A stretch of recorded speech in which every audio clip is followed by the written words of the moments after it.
Gulbenes dzelzceļa ielas apkārtne ir lieliski piemērota ģimenēm ar bērniem, piedāvājot iespēju pavadīt veselu dienu aktīvā atpūtā un izglītojošās aktivitātēs. Kā viens no piedāvājumiem tādiem spilgtākajiem un kur arī vienmēr ļoti labprāt arī ar ģimenēm strādājam, ir izglītojušies un interaktīvais centrs Dzelzceļš un Tvaiks. Tas atrodas Gulbenes dzelzceļa stacijā. Tajā izvietotas 30 interaktīvas ierīces, ar kuru palīdzību var izzināt dzelzceļa nozari, gūt priekšstatu par dažādām fizikas likumsakarībām, nākotnes tehnoloģijām un karjeras izglītības ievirzēm, tehniskās un inženierzinātņu jomās.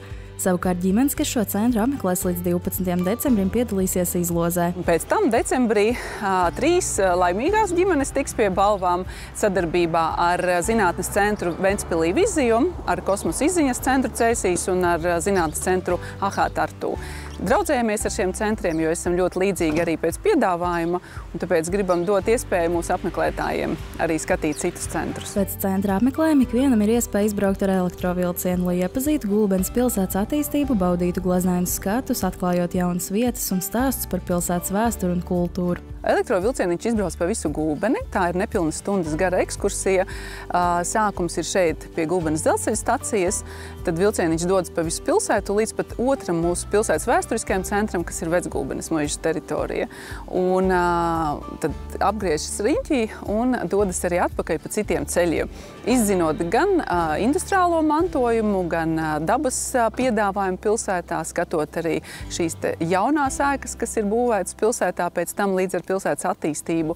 Un elektrovilcieniņa vadītais gids ar dzīvu stāstījumu stāsta par pilsētu, par vēsturi, par attīstību, par to, kas notiek tagad, kas ir jauns. Starp brīvdienu aktivitātēm turpat ir iespēja baudīt gardas maltītes. Jau otro sezonu pie Gulbenes dzelzceļa stacijas ir kafejnīca vagonā.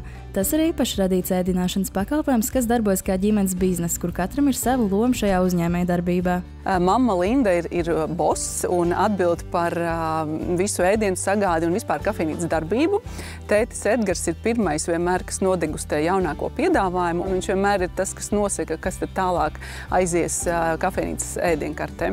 Savukārt vecākais dēls Jānis, viņam ir 2 gadi, viņš ir eksperts saldējumu piedāvājumā un suliņās, un arī vienmēr nosaka, kādas garšas ir labākās, un tādas tiek arī kafejnīcā piedāvātas. Un šai ģimenei ir arī vēl viens dēliņš, kuram ir tikai vēl 5 mēneši, bet nu jau viņam arī ir sava loma biznesā. Laipni sagaida un labsirdīgi smaida apmeklētājiem. Pēc nelielas atpūtas pauzes var doties uz Gulbenes Alūksnes bānīti, kas ir viens no populārākajiem turisma objektiem Gulbenes novadā. Var baudīt gan, protams, klasiski izbraucienu ar bānīti, līdz jebkuram galamērķim, kāds vien jebkuru turistu un vietēju iedzīvotāju interesē.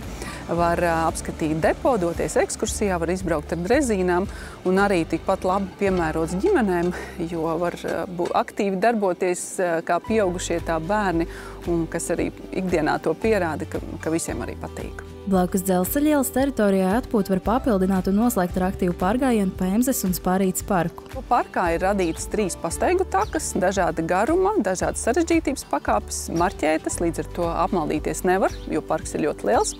Un savukārt tagad tieši strādājam pie tādas jaunas spēles, ar kuras palīdzību varēs arī iegūt vairāk informācijas un izzināt parka vērtības, jo parkā ir gan augi, gan koki un arī putni, kas ir ar īpašu vērtību Latvijā, un to vienmēr ir ļoti interesanti arī pētīt. Šo jauno spēli plānots atklāt Gulbenes pilsētas svētku laikā ar ekspedīciju pa Emzes parku jau 24. jūlijā.